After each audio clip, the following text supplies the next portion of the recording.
What's up, everybody? We are back. John Delarose here, #1 best-selling author, award-winning comic creator. I do have my links in the description below.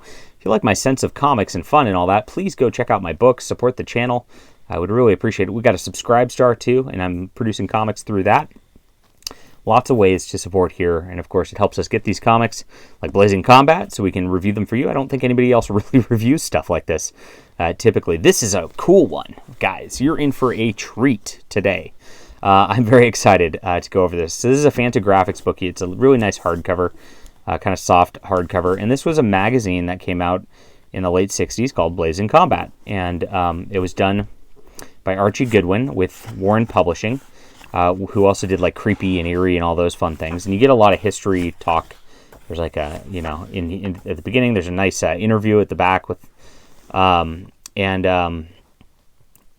like the stable of artists on this are just the who's who. You got Joe Orlando, Angelo Torres, George Evans, Reed Crandall.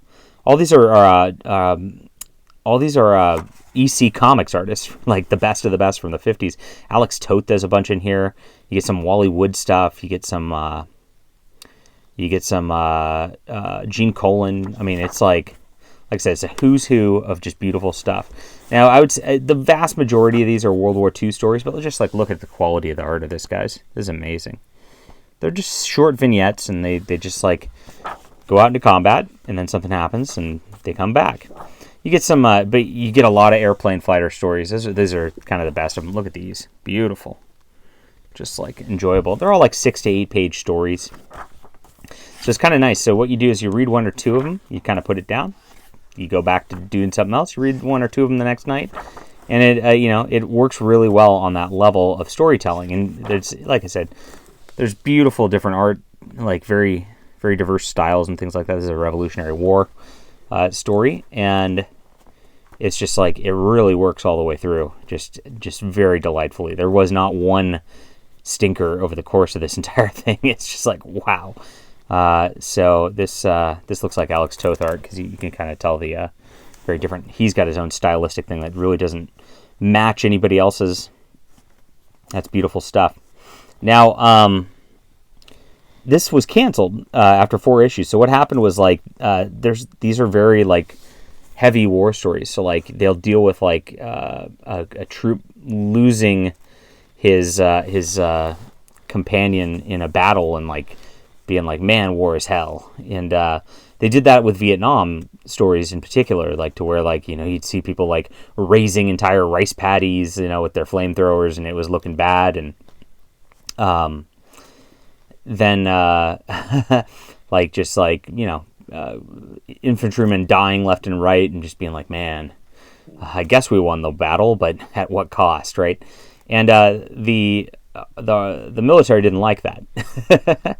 So the American Legion, I think it was, somebody at least involved with the military peripherally, convinced distributors not to carry the book.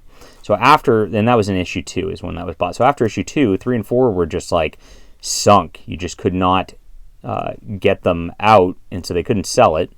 And so obviously that was kind of the end of that. And it's really sad because it's beautiful stuff. I mean, just look at some of the shading on this in black and white drawings. I mean, you just don't get art like this ever. This is just incredible stuff. Wow. So, beautiful stories all the way around. They're a lot of fun.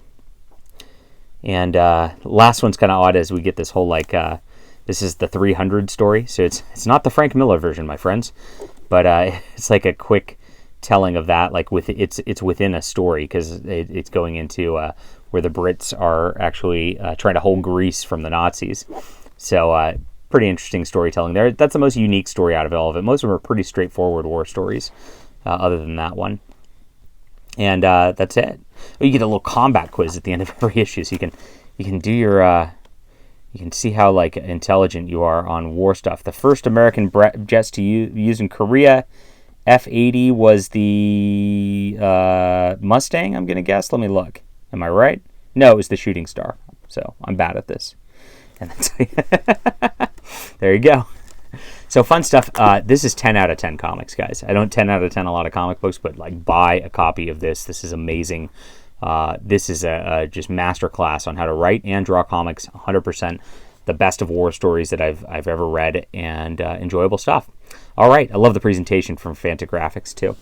Leave a comment down below with what you think about this. Hit that like and subscribe button. We'll be back soon.